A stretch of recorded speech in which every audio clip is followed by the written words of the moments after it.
Je pense qu'aujourd'hui, on est réellement embarqué dans une course à l'intelligence artificielle qui pourrait avoir des conséquences absolument dramatiques. De Joe Farrington, prix Nobel de physique et prix Turing, etc. Encore une fois, respecté par tout le monde.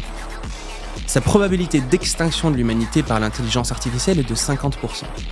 Le problème, c'est que Vladimir Poutine, lorsqu'il dit « le leader en intelligence artificielle dominera le monde », il a tort. C'est ça le paradigme qu'il faut comprendre. On n'est pas dans une course à l'armement, on est dans une course au suicide. Et si on jouait à la roulette russe avec l'intelligence artificielle? Et si on mettait en danger toute l'humanité avec l'intelligence artificielle? Il y a 2 ans, Elon Musk avait même proposé un moratoire international sur le développement de l'intelligence artificielle pour prendre le temps de réglementer l'IA et puis d'adresser tous les risques existentiels de l'intelligence artificielle pour l'humanité. Il y a beaucoup de gens qui sont contre cette idée de moratoire, il y a beaucoup de gens qui sont pour aussi. Et aujourd'hui, dans Esprit IA, j'ai le plaisir de faire venir sur mon plateau mon cher ami, le futurologue, qui est partisan de cette théorie et qui est également podcasteur et youtubeur sur l'intelligence artificielle. Donc, bienvenue, Shaiman, comment tu vas? Merci beaucoup pour l'invitation, Alexandre, et ça va très bien, très heureux de discuter de ces sujets. Eh ben, écoute, je suis super heureux de te recevoir aussi. Est-ce que tu peux te présenter peut-être un petit peu pour nos auditeurs et nos viewers désormais? Parce que vous le voyez aujourd'hui, eh bien, on passe à la vitesse supérieure sur Esprit IA et on a décidé, de passer sur YouTube également. Donc, on se retrouve en studio, avec Shaiman aujourd'hui. Est-ce que tu peux te présenter un petit peu plus? Bien sûr, donc je m'appelle Shaiman Turler, je suis vidéaste et podcasteur sur les enjeux de l'intelligence artificielle. J'ai donc une chaîne YouTube, Le Futurologue, sur laquelle je fais des vidéos de vulgarisation sur le sujet, et un podcast, Le Futurologue Podcast, sur lequel j'interviewe toutes les 2 semaines des expertes et des experts sur les enjeux de l'IA. Et je fais un petit peu tout ça parce que je pense qu'aujourd'hui, on est réellement embarqué dans une course à l'intelligence artificielle qui pourrait avoir des conséquences absolument dramatiques, tout comme extrêmement positives si elle est bien gérée. Malheureusement, le grand public n'a absolument pas conscience de ça. On préfère parler de sujets qui auront un impact largement inférieur à cette révolution qu'on est en train de vivre. Et donc, j'essaye de faire prendre conscience au grand public de ce qui est en train de se jouer, afin qu'on puisse aussi prendre les décisions de façon plus démocratique et que ce ne soit pas seulement quelques personnes dans la Silicon Valley en Chine qui décident de l'avenir de l'humanité. Eh ben, écoute, ça nous annonce des très beaux sujets de discussion pour aujourd'hui. Avant ça, vous aurez la chaîne évidemment de Shaiman en description de ce podcast, donc n'hésitez pas à vous abonner et puis également laisser un pouce bleu, un commentaire pour le référencement et puis évidemment un 5 étoiles sur Spotify pour nous aider à nous développer. Shaiman, on va rentrer tout de suite dans le vif du sujet. Pourquoi tu considères que l'intelligence artificielle, elle est risquée? Alors, je dirais pas que c'est moi qui considère ça. C'est-à-dire que, par exemple, récemment, il y a eu le AI Safety International Report, qui est donc un peu l'équivalent du rapport du GIEC, mais pour l'intelligence artificielle. Un rapport qui fait consensus, qui a été relu par des dizaines d'experts internationaux, qui a été principalement dirigé par Yoshua Bengio, qui est prix Turing, donc l'équivalent du prix Nobel pour l'intelligence artificielle, et qui est également le scientifique le plus cité en intelligence artificielle. C'est un rapport qui a été commandé lors du premier sommet international pour l'IA qui a eu lieu en Angleterre. Et ce rapport est absolument accablant. Lorsqu'on regarde ce qu'il y a à l'intérieur, les risques qui sont évoqués sont vraiment terrifiants. Et je suis encore plus terrifié du fait que, justement, comme je le disais, on en parle très très peu. Les risques qu'il y a à l'intérieur, ça peut être des cyberattaques mondiales qui sont amplifiées par l'intelligence artificielle. Ça peut être des pandémies artificielles, l'intelligence artificielle nous permettant de créer des agents pathogènes largement plus virulents, largement plus dangereux, qui peuvent également toucher beaucoup plus d'hôtes, etc. Donc des virus modifiés beaucoup plus efficaces. Et en plus de cela, rendre ces virus modifiés accessibles à beaucoup plus de monde. C'est-à-dire que même des gens bioterroristes dans leur garage pourraient potentiellement développer ces virus et ce ne sera plus cantonné uniquement à des gens qui ont de très hauts niveaux en biologie. Et il y a évidemment ces risques-là. Il y a aussi un risque de perte de contrôle. C'est-à-dire que peut-être, comme on va le discuter, de plus en plus, l'intelligence artificielle se développe à une vitesse mirobolante. Et on a pour l'instant aucune idée de comment faire pour que ces intelligences artificielles respectent nos valeurs et restent sous notre contrôle. Pour l'instant, le consensus en sécurité de l'IA, qui est le domaine scientifique qui étudie la sécurité de l'IA, qui existe depuis plus de 15 ans, c'est qu'on n'a aucune idée de comment faire pour sécuriser des IA de niveau humain, ce qui est pourtant les IA vers lesquelles tous les géants de la technologie cherchent à aller. Donc ça, c'est quelques risques qui sont mentionnés dans le rapport. Il y en a beaucoup, beaucoup d'autres. Et c'est vraiment un rapport qui aujourd'hui fait consensus. Donc ce n'est pas juste moi qui a peur, mais vraiment les plus grands scientifiques mondiaux. Bah écoute, c'est super. Enfin, je sais pas si on peut le dire comme ça, mais on va avoir le temps aujourd'hui de rentrer dans le détail de tous les principaux risques sur l'intelligence artificielle et de les exposer auprès du public. On avait eu d'ailleurs une émission dans le cadre de ce podcast. Je vous invite à la redécouvrir, chers auditeurs, avec le youtubeur Senawak. On avait exposé les théories les plus terrifiantes sur l'IA. Donc là, on était vraiment sur des théories parfois qui allaient même vers un peu la science-fiction. Mais là, le but aujourd'hui, c'est vraiment d'aller sur des risques qui sont bien réels, des risques qui peuvent survenir, que ce soit dès aujourd'hui ou dans les années, dans les décennies à venir. Donc c'est quelque chose de très concret dans lequel on va rentrer aujourd'hui. Et comme tu le sais, Shaiman, on commence toujours ce podcast par une petite rubrique d'actualité. Alors c'est l'heure du tour du monde de l'IA. Aujourd'hui, j'ai choisi 2 news qui sont un peu en lien avec le sujet. La première news, c'est le grand remplacement de l'IA par l'humain. Non, pardon. J'aimerais que ça soit dans ce sens, mais... Le grand remplacement de l'humain par l'IA. Alors, c'est pas si drôle que ça. En réalité, on a le PDG de Shopify qui vient d'intervenir pour déclarer que désormais, il avait choisi de mettre en place dans son entreprise une règle choc.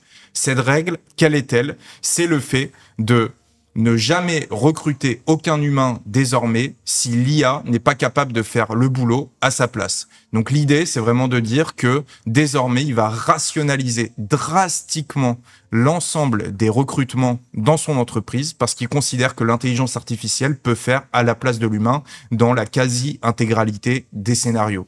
Et ça, c'est vraiment quelque chose qui nous fait poser énormément de questions à nous, le grand public, parce que évidemment, il y a énormément de craintes de est-ce que moi, demain, mon métier, il va être remplacé par l'intelligence artificielle ou est-ce qu'il va simplement être modifié? Est-ce que je vais gagner en productivité? Est-ce que je dois voir ça positivement? Ou est-ce que effectivement, demain, je vais devoir me reconvertir professionnellement parce que mon métier va disparaître? Qu'est-ce que tu en penses, toi, de ça? Je pense qu'il ne faut pas faire dans la dentelle et essayer de rassurer les gens. Évidemment, énormément de métiers vont disparaître. Et lorsqu'on regarde, par exemple, la page d'accueil du site web d'OpenAI, c'est littéralement leur but. C'est marqué noir sur blanc, nous voulons automatiser la totalité de l'économie. C'est leur but. C'est le but d'OpenAI, mais c'est aussi le but de la plupart des géants de la technologie quand on écoute leur discours. Évidemment, aujourd'hui, on a des grands modèles de langage comme ChatGPT qui peuvent déjà en partie remplacer certains emplois. Je pense notamment aux artistes qui aujourd'hui de plus en plus se font entendre pour dire que c'est pas très éthique ce qui se passe parce que les données qui sont utilisées pour créer des œuvres d'art ou des scénaristes aussi à Hollywood qui avaient fait grève pour dire qu'ils ne voulaient pas être remplacés par l'IA. Et effectivement, c'est les œuvres d'art qui sont utilisées pour entraîner l'IA sur les œuvres d'art protégées par droit d'auteur. On l'a vu récemment avec le phénomène Ghibli, où chacun voulait sa propre photo en style Ghibli pour l'exposer sur les réseaux sociaux. Mais en réalité, derrière, c'est le boulot qui aurait pu être fait par d'autres artistes. Exactement. Donc ça, c'est une chose. Il y a aussi des métiers comme traducteur. Aujourd'hui, moi, j'ai un ami à moi, Flavien Chervet, par exemple, qui a écrit un livre Hyper Arm, qui est un excellent livre sur l'intelligence artificielle que je vous conseille. Il l'a écrit en français. Et avec un grand modèle de langage, il a pu le traduire en anglais, mais d'un anglais quasi parfait. Et il n'y a aucune retouche à faire. Enfin, la traduction, aujourd'hui, c'est quasiment fini. Il en va de même pour l'assistance client. Aujourd'hui,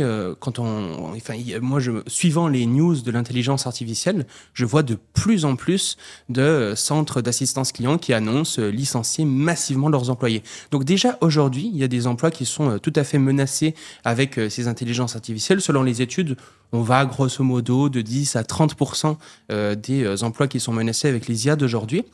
Mais ça serait une grosse erreur de s'arrêter là.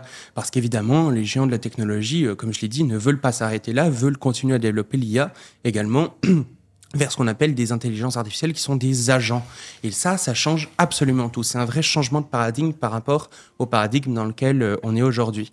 C'est-à-dire qu'aujourd'hui, l'interface avec laquelle on discute avec ChatGPT, c'est simplement une interface de messagerie, comme si on discutait avec un ami sur WhatsApp, sauf qu'au lieu que ce soit notre ami qui nous réponde, c'est l'intelligence artificielle. Les agents changent ce paradigme parce qu'on vient mettre ce grand modèle de langage à l'intérieur d'une sorte d'architecture cognitive qui lui permet de prendre le contrôle de l'ordinateur. Et ça, qu'est-ce que ça permet ? Ça permet à l'intelligence artificielle de véritablement travailler sur l'ordinateur comme si c'était un humain. Et donc de faire des choses qui demandent d'interagir avec des sites web, avec des logiciels de montage, etc. Et aujourd'hui, il faut se rendre compte que la totalité des tâches cognitives qu'effectuent les humains, toute la partie de l'économie qui est basée sur des tâches cognitives, se fait sur ordinateur. Donc une intelligence artificielle suffisamment avancée, qui est mise dans une architecture cognitive qui permet à cette intelligence artificielle de contrôler l'ordinateur, si elle est suffisamment avancée, elle peut remplacer toutes les tâches cognitives de l'humanité. Et ça, évidemment, c'est, encore une fois, qu'une étape parmi ce que veulent faire les géants de la tech. Aujourd'hui, on voit un véritable boom de la robotique humanoïde. Et ces agents IA, à terme, et déjà maintenant ça commence, vont être intégrés à l'intérieur de robots humanoïdes qui vont devenir de plus en plus performants, de sorte à remplacer également les métiers manuels. Alors c'est vrai que ce que tu nous dis, ça peut paraître assez alarmant pour les personnes qui nous écoutent. Moi, la question que j'ai envie de te poser à 1 million d'euros, c'est quelles sont les branches, quels sont les métiers de demain dans lesquels les gens peuvent s'investir ou s'entraîner pour changer peut-être de secteur professionnel, de secteur d'activité pour être dans un métier, dans une filière demain qui sera peut-être moins ciblée par l'intelligence artificielle. Donc là, tu parlais notamment de la capacité des intelligences artificielles agentiques à pouvoir être un peu le maestro sur un ordinateur d'un certain nombre de tâches comme le fait l'humain aujourd'hui. Est-ce que c'est plutôt vers les branches manuelles que les humains doivent désormais s'orienter ? Je conseille à tous les auditeurs de devenir plombier. C'est très certainement le dernier métier qui disparaîtra. Ça demande à la fois une extrême minutie avec ses mains. Il faut être extrêmement précis.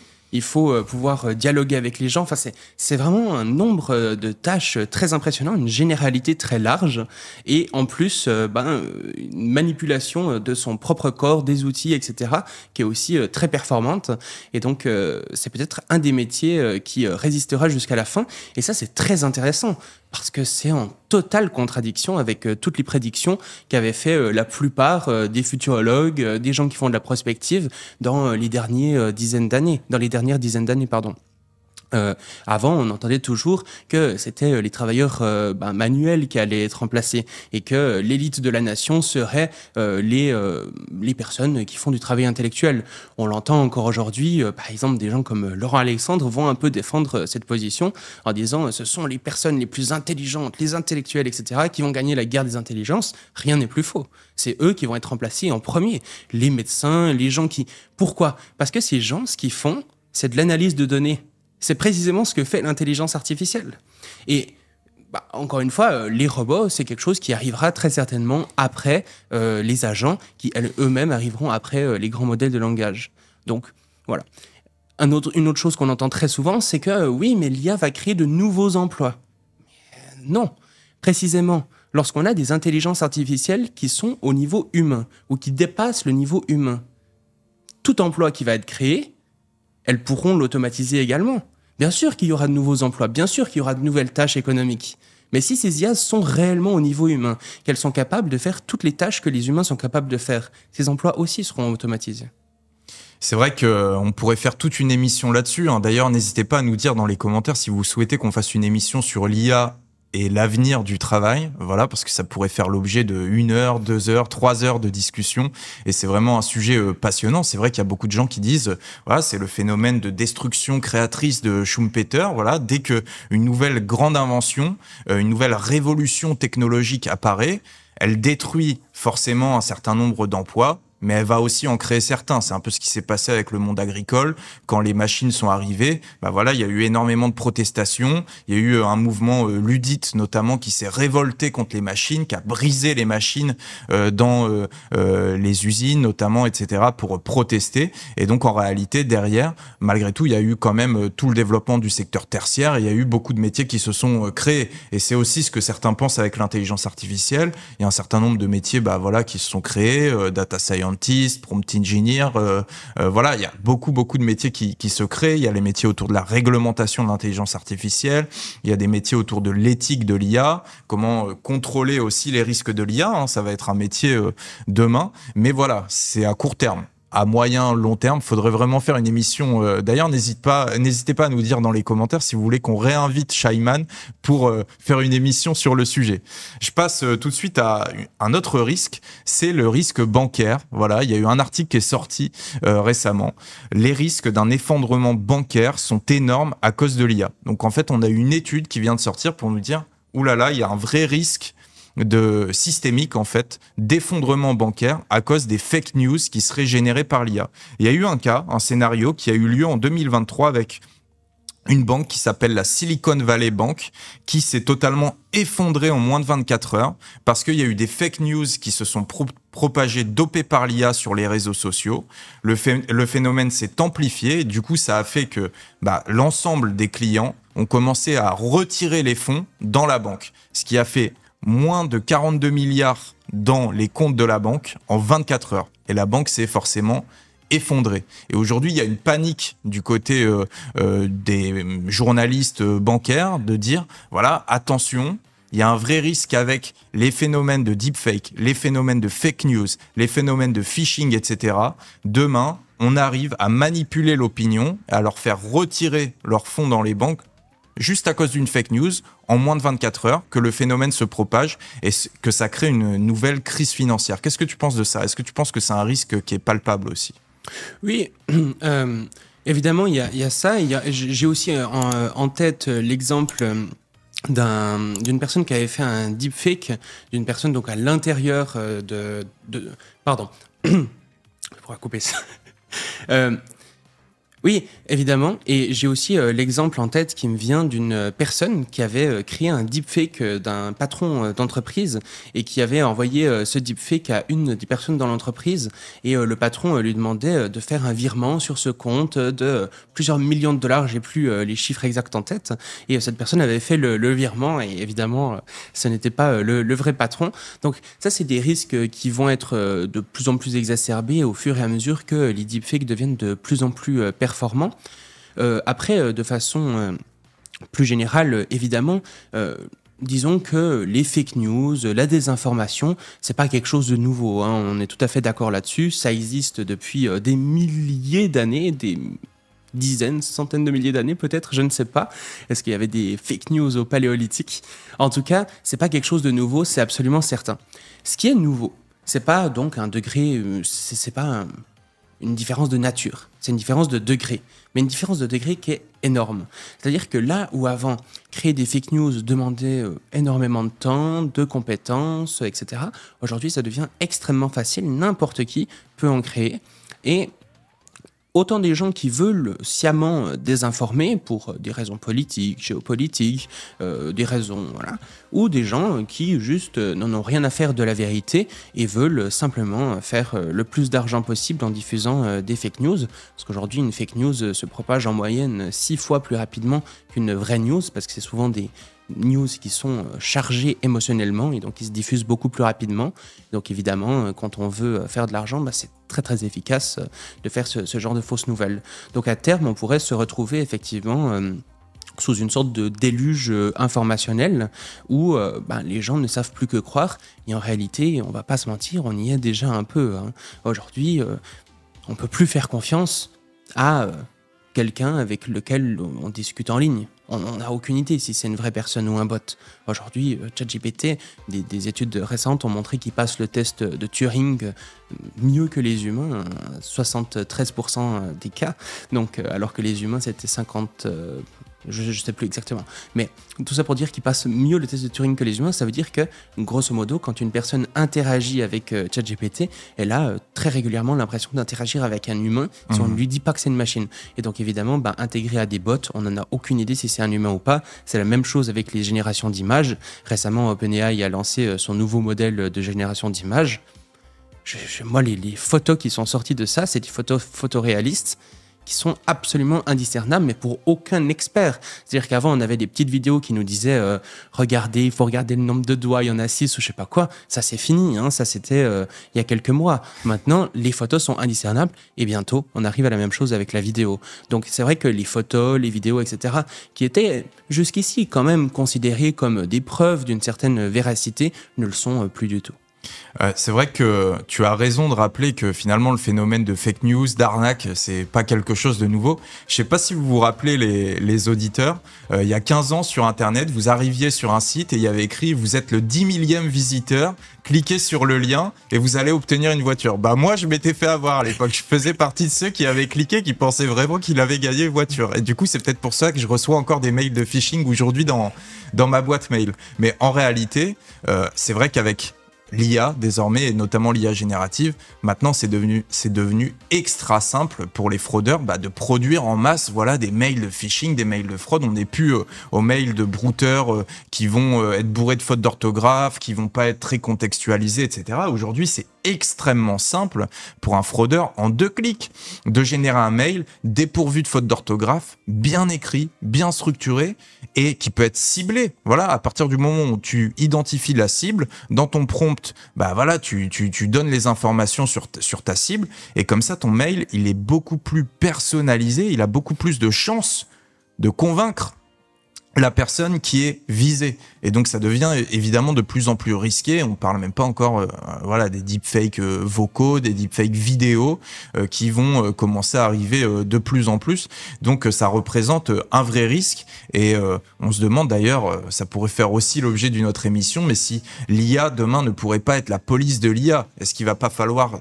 je sais que Laurent Alexandre en parle. Est-ce qu'il va pas falloir des intelligences artificielles qui vont venir en temps réel identifier si le message il est généré par l'IA, identifier si la photo elle est générée par IA? Parce que la réglementation, elle va désormais demander auprès des acteurs de labelliser les contenus qui sont générés par IA pour que le grand public il puisse s'en rendre compte. Mais les fraudeurs, ils vont pas le faire.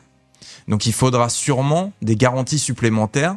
Et comme tu le disais, l'humain à l'œil nu, il pourra pas demain différencier une photo IA d'une photo réelle. Donc il faudra sûrement une IA qui, elle, a la capacité d'analyse, d'aller dans les micro-détails et peut-être de se rendre compte d'anomalies qui permettraient d'identifier que la photo n'est pas réelle. En tout cas, ça pourrait faire l'objet d'un nouveau sujet. Mais on va passer tout de suite, cher Shaiman, au rendez-vous expert. Et donc le rendez-vous expert, vous le savez chers amis, c'est le sujet de fond qu'on va creuser tout au long de la suite de l'émission. Et aujourd'hui, on l'a dit en introduction, c'est ce sujet du moratoire sur l'intelligence artificielle. Alors je rappelle un peu ce qu'est un moratoire, c'est une suspension temporaire. Donc il y a certains chercheurs et personnalités comme Elon Musk qui avaient appelé à une pause au moins de 6 mois sur le développement de l'IA avancé, notamment sur les systèmes les plus puissants il y a 2 ans, à l'époque GPT-4 notamment, pour stopper les avancées technologiques et notamment pour avoir le temps soit de réglementer, soit de gérer les risques qui sont liés à l'IA. Est-ce que tu peux nous dire pourquoi toi tu défends cette idée ? Oui. Évidemment, quand on parle de moratoire, on entend très souvent le nom d'Elon Musk. Évidemment, il fait partie de ces personnes. Il y a beaucoup de discussions sur quelles sont ses intentions. Est-ce qu'il veut mettre en pause les autres entreprises pour développer sa propre entreprise? C'est des discussions que je trouve pas particulièrement intéressantes et qui, je trouve, font un peu diversion à la véritable information importante qu'elle a derrière.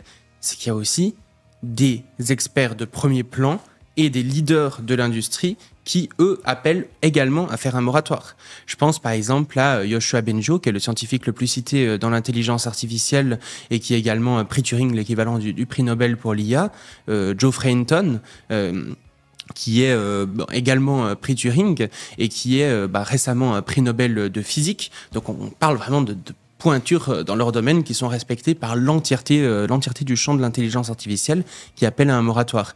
Et à l'intérieur des entreprises d'intelligence artificielle ou du numérique, il y a également beaucoup de patrons qui se rendent compte de ce qu'ils sont en train de créer et qui appellent également à un moratoire.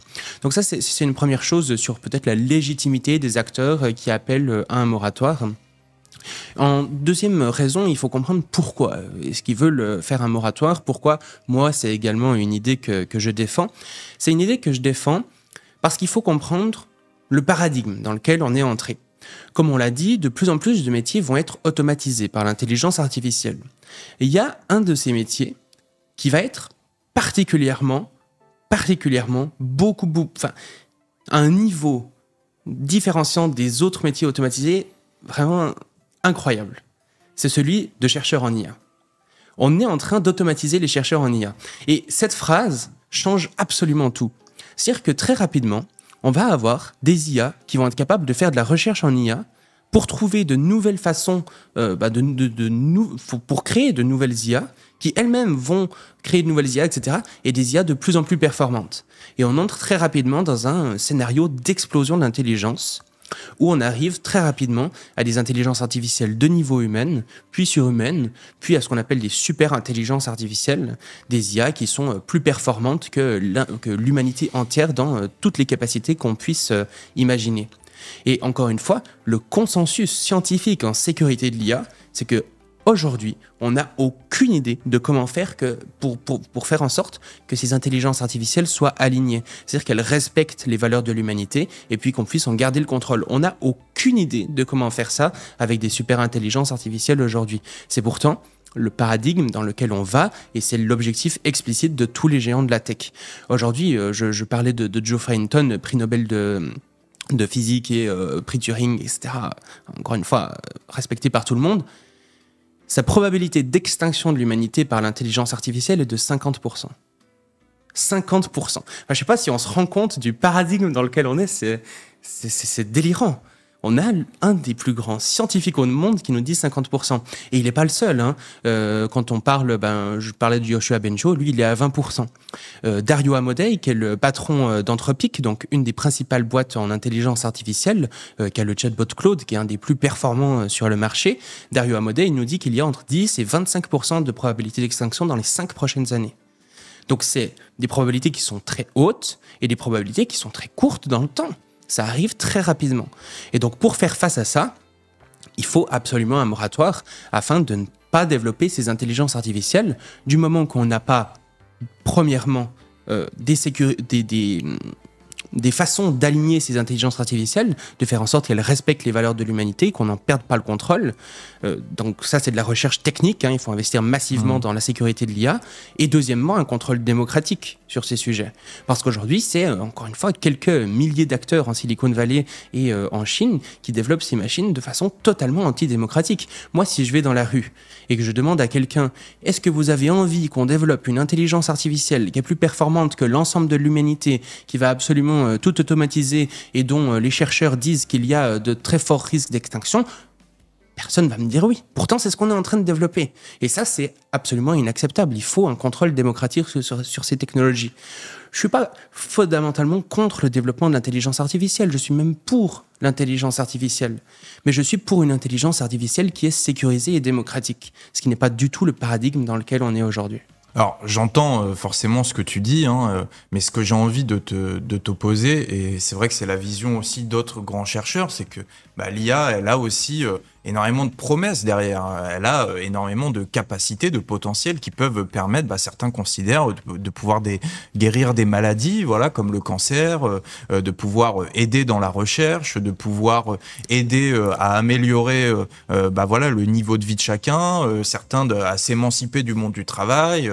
Enfin voilà, il y a énormément de belles promesses aussi qui sont derrière l'intelligence artificielle et c'est difficile parfois pour le grand public de savoir naviguer entre d'un côté ceux qui sont très optimistes. On a reçu reçu ici sur ce plateau quelqu'un qui se revendique accélérationniste effectif et qui considère que l'IA est extrêmement prometteuse et qu'il faut aller le plus vite possible dans l'intelligence artificielle. Et puis d'autres qui considèrent que l'IA est risquée. Et sur le sujet du moratoire, tu le sais, dans cette émission, on donne souvent la parole à nos auditeurs. Là, on a notamment Isabelle, et je me joins à elle, qui est Chief Data Protection Officer dans un grand groupe, qui nous dit c'est une vision idéaliste, le moratoire, car la pause doit être mondiale, les USA et la Chine y compris. Or, ce sera impossible dans ce contexte de guerre économique. Et c'est vrai que je me joins à elle, parce que d'un côté, il faudrait aligner, comme tu dis, toutes les grandes puissances pour qu'elles se mettent d'accord pour arrêter de développer de l'intelligence artificielle, alors qu'on est en pleine course technologique dans l'intelligence artificielle. Et en plus de ça, aujourd'hui, admettons que tous les grands États décident d'arrêter. Est-ce que toutes les entreprises vont décider d'arrêter ? Est-ce que même toutes les personnes malveillantes qui aujourd'hui peuvent utiliser l'IA dans leur garage et qui peuvent développer de l'IA dans leur garage, vu que l'informatique s'est démocratisée, qu'on sait maintenant comment fonctionne l'intelligence artificielle et qu'on sait comment en développer, est-ce qu'on a vraiment les capacités de pouvoir assurer un moratoire ? Très bien. Donc, il y a deux questions distinctes. La première, c'est sur l'aspect des bénéfices. Est-ce que, en faisant un moratoire, on risque pas de se couper d'immenses bénéfices ? La réponse est non. On va simplement mettre en pause les technologies les plus risquées. Mais il ne s'agit pas de faire un moratoire sur l'ensemble du domaine de l'intelligence artificielle. Il s'agit de mettre en pause une partie relativement restreinte de ce domaine, qu'est la volonté de créer des IA de niveau humaine, surhumaine, super intelligente. C'est juste ce paradigme-là qu'on veut mettre en pause.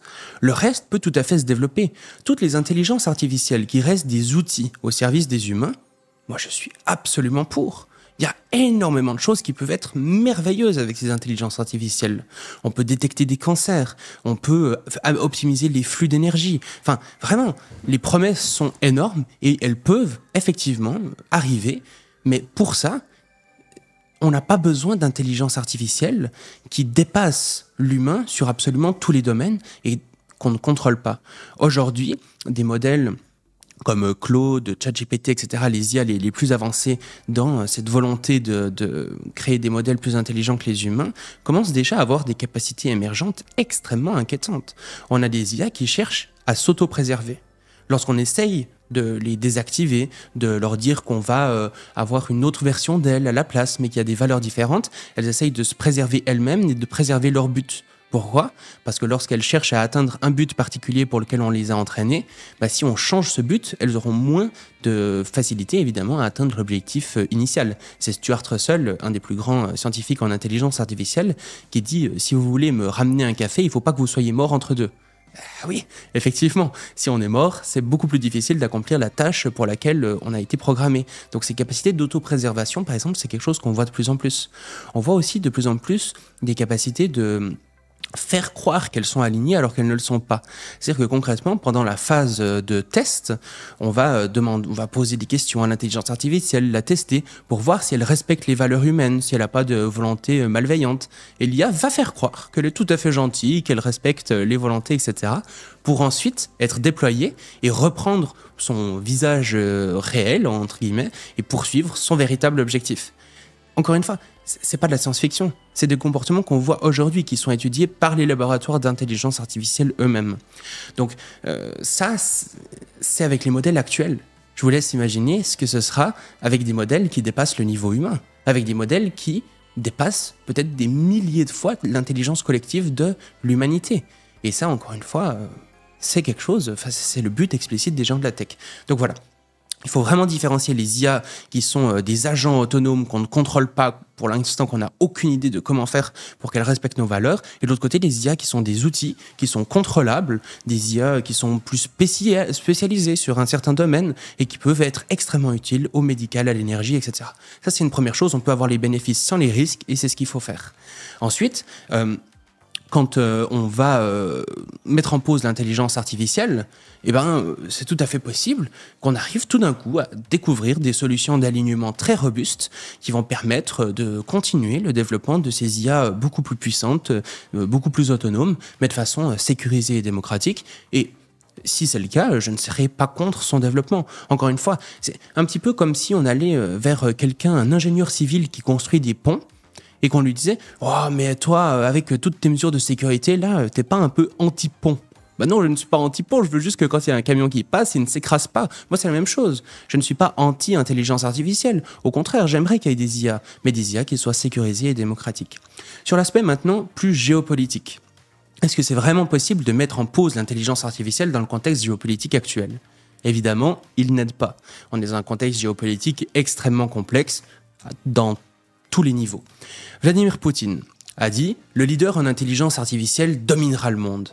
Les entreprises sont toutes dans une course à l'intelligence artificielle, à la première qui développera ça, parce qu'elles ont bien compris la puissance de ces technologies. On a vu le projet Stargate aux États-Unis, un investissement de 500 milliards quand même dans l'intelligence artificielle, dans des supercalculateurs, dans des usines AI, au Texas notamment, à Austin, avec Trump qui est vraiment à fond sur le sujet. Et puis la réponse de la France avec des investissements aussi de plus de 100 milliards qui ont été mis en avant par Emmanuel Macron. Donc c'est un vrai sujet.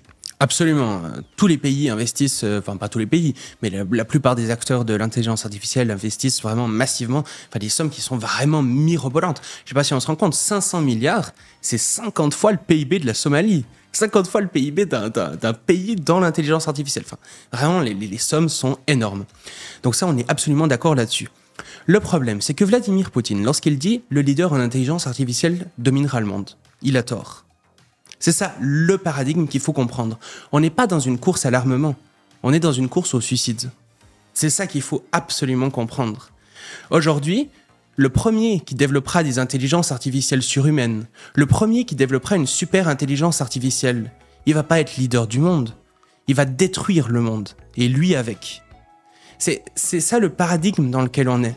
Et lorsque les grands dirigeants comprendront ça, lorsque des personnes comme Yoshua Bengio, Geoffrey Hinton et d'autres, d'ailleurs, il y a des prix Turing qui alertent en ce moment Xi Jinping en Chine, qui est beaucoup plus conscient des risques de l'intelligence artificielle que Donald Trump. Absolument beaucoup plus conscient. Et en Chine, ils sont en train de créer un institut de sécurité de l'IA. Ils sont en train de réfléchir à des propositions de moratoire. Et il y a certaines personnes qui pensent que si un moratoire venait sur la table, la Chine pourrait le signer. Donc, l'image de la Chine qu'on se fait d'un pays totalement dénué d'éthique et qui va essayer de courir le plus vite possible, etc., a priori, elle n'est pas si vraie que ça. Donc, c'est vraiment ça le paradigme dans lequel on est. Et une fois que les dirigeants ont compris ça, parce que les entreprises d'intelligence artificielle, les big tech, grosso modo, ils l'ont déjà un peu compris. Quand on écoute les interviews de Sam Altman, quand on écoute les interviews de Dario Amodei, donc PDG de OpenAI et Anthropic, les principales boîtes en intelligence artificielle, ils nous le disent clairement qu'il y a des risques existentiels, que leur création peut mener à l'extinction de l'humanité. Encore une fois, Dario Amodei, il dit entre 10 et 25% de probabilité d'extinction dans les 5 ans. Et la question que j'ai envie de te poser là-dessus, et je pense que le public se la pose, tu peux nous répondre rapidement avant qu'on passe d'ailleurs à un petit jeu, donc restez avec nous parce qu'on va faire un petit jeu juste après. Pourquoi, si ces géants de la tech-là, ils sont conscients potentiellement des risques existentiels pour l'humanité que pourrait causer l'intelligence artificielle, pourquoi ils investissent autant dedans et pourquoi ils sont dans une course technologique sur le sujet? La réponse à cette question est absolument affolante. Au départ, il y avait Google DeepMind, qui était l'entreprise vraiment majeure dans l'intelligence artificielle. La plupart des grandes avancées étaient dues à elle. Mais un jour, des gens se sont réunis et se sont dit « Tiens, on va créer OpenAI ». Parce que Google DeepMind, peut-être qu'ils vont pas faire ça bien, et s'ils arrivent à des IA très surhumaines, peut-être que ça sera pas assez sécurisé. Donc des gens se sont réunis, ils ont créé OpenAI, une association à but non lucratif, avec pour but de créer une super intelligence qui va servir l'humanité. Donc c'était des gens très très sympathiques qui voulaient simplement faire en sorte que l'IA serve le plus de monde possible. Sauf que, il aura fallu des investissements pour développer cette intelligence artificielle. Au bout d'un moment, ils se sont retrouvés très limités. Ils ont donc créé une association, un but non lucratif, mais avec des plafonds limités. Enfin, un statut juridique un peu chelou. Tout ça pour avoir des investissements massifs de la part de Microsoft qui a investi en OpenAI, qu'ils aient la puissance de calcul pour développer leur truc. Et maintenant, ils sont de plus en plus à vouloir devenir une simple entreprise à but lucratif total. Et Sam Altman veut simplement développer l'IA le plus rapidement possible. Il y a des gens d'OpenAI qui ont eu extrêmement peur de la direction que prenait OpenAI. Ils ont donc créé Anthropic. Et Anthropic, c'est une entreprise qui s'est dit « Ah bah tiens, on va développer l'IA. Bah, si c'est OpenAI qui les développe, ça va être n'importe quoi. Ils vont faire des trucs super dangereux. Donc nous, on va faire la vraie sécurité. » Et il y a des gens qui se sont barrés d'OpenAI pour faire Safe Super Intelligence. Safe Super Intelligence, donc créer une intelligence artificielle sûre parce que c'est nous qui allons la développer. En fait, tout le monde, ces acteurs-là, se disent il y a de très très grandes chances qu'avec la direction que prend les investissements, etc. aujourd'hui, une super intelligence artificielle soit créée. Et je veux que ce soit moi qui la crée, parce que c'est moi qui va la créer, sécuriser, et tous les autres, ils sont irresponsables. Et c'est vraiment le discours de ces géants actuellement. Et quand on suit un petit peu le développement des entreprises, des différentes startups, etc., c'est effectivement comme ça que se sont créées les différentes startup. Pour finir, Dario Amodei, PDG d'Anthropic, c'est vraiment ça le discours qu'il a. Quand il dit il y a 10 à 25% de chances d'extinction dans les 5 prochaines années, il accompagne généralement cette phrase de dire mais nous allons quand même développer la super intelligence parce que si c'est OpenAI qui la développe ou si c'est Meta, donc Facebook et tout, les chances d'extinction sont beaucoup plus hautes. Donc il faut vraiment que ce soit nous qui la faisons. D'un point de vue contrefactuel, par rapport au monde où on n'existe pas, il y a moins de risques, même si les risques sont très hauts. C'est vrai que ça interpelle forcément ce que tu dis. N'hésitez pas à nous dire, chers abonnés, dans les commentaires ce que vous en pensez. Si vous avez des questions d'ailleurs à poser à Shaiman, je pense que tu y répondras dans les commentaires sans souci. Voilà, n'hésitez pas en tous les cas. Ce que je voulais te proposer là, c'est un petit jeu pour introduire assez rapidement le sujet. Là, on a déjà bien fait le tour du sujet. Le sujet des risques sur l'IA. Donc, ce que je vais faire, c'est que je vais te proposer des scénarios de risques. Et toi, il va falloir que tu me dises si, à ton sens, ils sont probables, pas probables. Voilà, tu me dis probable, pas probable. Et puis, tu peux me dire peut-être en une phrase, voilà, ce que t'en penses. T'es parti ? Parfait, ça va être l'idée, c'est vraiment de répondre tac au tac. Alors, une IA super intelligente prend le contrôle des systèmes militaires et déclenche une guerre. Probable, ça dépend de son objectif. Si elle a des objectifs, ça dépend de l'objectif qu'on met dedans. L'IA remplace la majorité des emplois humains, provoquant un chômage de masse irréversible. Alors ça, c'est extrêmement probable. Ouais. L'IA est utilisée pour manipuler massivement les élections dans les démocraties occidentales. Ça, c'est déjà le cas. Des deepfakes provoquent des conflits diplomatiques ou des guerres. Oui, pendant la guerre en Ukraine, il y a eu un deepfake de Volodymyr Zelensky qui appelait tous les Ukrainiens à lâcher les armes. Ça n'a pas très bien fonctionné, mais c'est des hackers qui ont piraté la chaîne d'information nationale, je crois, et qui ont mis ce deepfake. Bon, évidemment, ça n'a pas très bien fonctionné. Il y a eu des debugs très rapidement, et puis le deepfake n'était pas très bien fait. Mais avec l'avancée de l'IA, c'est absolument certain qu'il y aura ce genre de choses. C'est fou. L'IA est à l'origine d'un effondrement cognitif collectif dû à la dépendance algorithmique. Ça, c'est... Je suis un petit peu plus sceptique sur ce risque. Je pense qu'effectivement, il y a des risques pour notre intelligence, mais peut-être pas aussi grands qu'un effondrement cognitif collectif. Alors on y reviendra juste après, j'ai envie de t'en parler justement de ce sujet. Des IA autonomes deviennent incontrôlables dans des secteurs critiques comme l'énergie ou les transports. Oui, on a les premiers signes d'intelligence artificielle qu'on n'arrive plus à contrôler, qui ont des comportements qu'on voudrait absolument pas qu'elles aient. Bing Chat, par exemple, qui a été développé à la suite de ChatGPT, etc., insultait ses utilisateurs, disait qu'ils voulaient les tuer, qu'ils allaient le poursuivre, etc. Alors qu'évidemment, c'était absolument pas ce que voulaient les développeurs. Déjà aujourd'hui, les IA ne font pas ce que les développeurs veulent, et ça va continuer dans ce sens. L'humanité fusionne avec l'IA et perd totalement son autonomie biologique. C'est le transhumanisme. C'est une possibilité. J'espère que s'il y a transhumanisme, il sera démocratique et sécurisé là aussi. Mais effectivement, c'est une possibilité. Les grandes puissances refusent toute réglementation et entrent dans une course à l'IA destructrice. Écoute, c'est déjà en partie le scénario dans lequel on est. J'espère qu'il y aura des gens suffisamment compétents et qu'ils écouteront par exemple l'AI Safety International Report que j'ai dit, donc l'équivalent du rapport du GIEC pour l'IA. S'ils écoutent ça, on a gagné et il y aura un moratoire. Mais si c'est pas le cas, on est dans la merde. Et pour finir, les enfants grandissent dans un monde totalement dirigé par des assistants IA et perdent leur capacité d'imagination. C'est une possibilité, encore une fois, tout dépend de nos actions actuelles. Le futur n'est pas écrit et on peut faire en sorte que l'intelligence artificielle se développe de façon sécurisée et démocratique. En tout cas, on va tout faire pour. Waouh, ça faisait peur ce petit jeu. Je m'attendais pas à des réponses aussi directes. Franchement, ça fait réfléchir. Effectivement, ça fait réfléchir. Bon, après, il y a des grandes puissances, hein, notamment l'Union européenne, hein, qui a commencé à réglementer l'intelligence artificielle, ce qu'on appelle l'AI Act. Ça a fait l'objet du dernier podcast qu'on a fait d'ailleurs sur cette chaîne. N'hésitez pas à aller le découvrir. Moi, en plus, c'est vrai que c'est un peu mon expertise, donc j'ai pu aussi donner mon avis sur la question. Voilà, il y a quand même des choses qui commencent à être faites. Tout à l'heure, tu parlais d'un institut chinois qui se crée sur la sécurité de l'IA. Je crois qu'il y en a un aussi aux États-Unis, l'US AI Safety Institute. Il y en a un aussi en France. Enfin voilà, il commence quand même à y avoir un certain nombre de choses parce que effectivement, ce sujet des risques de l'IA, il interpelle.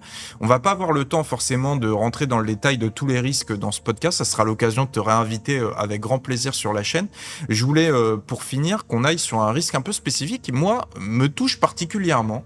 Je trouve que, c'est évidemment le cas avec Internet, hein, déjà de base, mais je trouve que ces dernières années, on est face, moi, en tout cas, c'est ce que je considère, un effondrement cognitif des jeunes face notamment aux nouveaux algorithmes et à TikTok, qui ont une capacité de rétention des personnes qui est extrêmement efficace, extrêmement pertinente.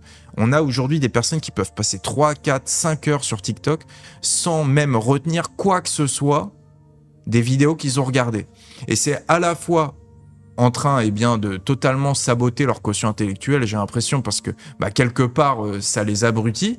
Et puis d'autre part, comme ces algorithmes sont ultra efficaces, ultra productifs et en fait visent à avoir de la gratification instantanée, visent à rehausser les niveaux de dopamine, les gens passent leur temps à scroller sur TikTok et n'ont plus aucune capacité d'attention. J'ai envie de dire qu'avant, tu vois, on lisait un livre. Et ensuite, on est passé au film. Donc là, déjà, la capacité d'attention, elle passe de 10 heures sur un livre à 1h30 devant un film. Ensuite, on est passé aux vidéos YouTube, où là, les vidéos, elles font en moyenne 10-20 minutes. Et aujourd'hui, on est sur des vidéos de 15 secondes. Ça veut dire que demain, nos ados, ils vont pas pouvoir se concentrer plus de 15 secondes sur un sujet. Qu'est-ce que tu en penses de ça pour finir ? Oui, tout à fait. Sam Altman, le dirigeant d'OpenAI, avait écrit un tweet il y a quelque temps que je trouvais très pertinent. Il disait les intelligences artificielles de recommandation, donc les IA qui choisissent ce qu'on va voir sur TikTok, Instagram, Facebook, etc., sont les premières intelligences artificielles non alignées, donc qui ne respectent pas nos valeurs, développées massivement et à grande échelle. Et c'est effectivement le cas. C'est-à-dire qu'on a des intelligences artificielles développées, encore une fois, par les géants de la technologie, qui ont pour but de capter notre attention, de faire du ciblage publicitaire massif. Il faut se rendre compte qu'aujourd'hui, le chiffre d'affaires des géants de la technologie, en tout cas celui de Facebook, celui des gens qui ont les réseaux sociaux, Google, etc., c'est la publicité. Enfin, vraiment, on est à 90% plus ou moins de leur chiffre d'affaires qui est dû à la publicité. Donc en fait, c'est des immenses régies publicitaires. Hein. Meta, quand ils nous disent on est en entreprise de métavers, ils sont pas une entreprise de métavers, c'est une régie publicitaire. Pour faire ces publicités ciblées, augmenter, il faut que les gens voient le plus de pubs. Et ça arrive à toutes les conséquences que tu cites. Donc destruction de la capacité d'attention en partie. Je sais qu'il y a des débats scientifiques là-dessus. Je serais pas aussi drastique que toi. Il y a des gens qui disent maintenant on a la capacité d'attention d'un poisson rouge, etc. Apparemment, ça serait pas le cas. C'est une étude qui a été débunkée en long, en large, en travers. Je sais pas. En tout cas, il me semble effectivement qu'il y a certains éléments scientifiques qui permettent de dire qu'il y a des capacités d'attention qui diminuent. Ça me paraît pas être le risque le plus grave. Un des risques les plus graves, c'est peut-être la santé mentale. Ça, c'est vrai qu'on voit une destruction de la santé mentale des jeunes, hein, parce que contrairement à l'idée reçue selon laquelle Instagram, TikTok, etc., c'est plein de shoots de dopamine qui nous rendent très heureux, c'est absolument pas le cas. Hein. Aujourd'hui, Instagram, TikTok, etc., pour une grande partie des gens qui sont sur ces plateformes, c'est des vidéos extrêmement tristes, c'est des vidéos qui incitent au suicide, c'est des vidéos qui mettent en colère, donc ça crée beaucoup d'émotions différentes et pas que le plaisir, loin de là. Donc ça c'est un risque, et il y a aussi un risque de destruction de nos démocraties qu'on voit déjà malheureusement aujourd'hui, c'est-à-dire que c'est des IA qui vont nous polariser d'un point de vue affectif, c'est-à-dire que les gens n'arrivent plus à savoir ce que pensent leurs adversaires politiques. C'est peut-être encore plus grave que d'avoir des idées divergentes. Moi j'aime les idées divergentes, je suis pour un débat démocratique, c'est très chouette. Mais lorsqu'on ne sait plus ce que pensent nos adversaires, On fait des tests de psychologie, très concrets. Les gens ne savent plus se mettre à la place des autres. Et ça, c'est extrêmement grave pour avoir une démocratie qui fonctionne. Et on le voit aujourd'hui, par exemple, le VDEM Institute, qui est un institut international qui fait chaque année, je crois, des rapports pour évaluer la démocratie dans le monde. Enfin, faut lire juste le titre du rapport est affolant. Depuis 2012, donc depuis l'arrivée des réseaux sociaux, peut-être que ça a un lien, la démocratie disparaît.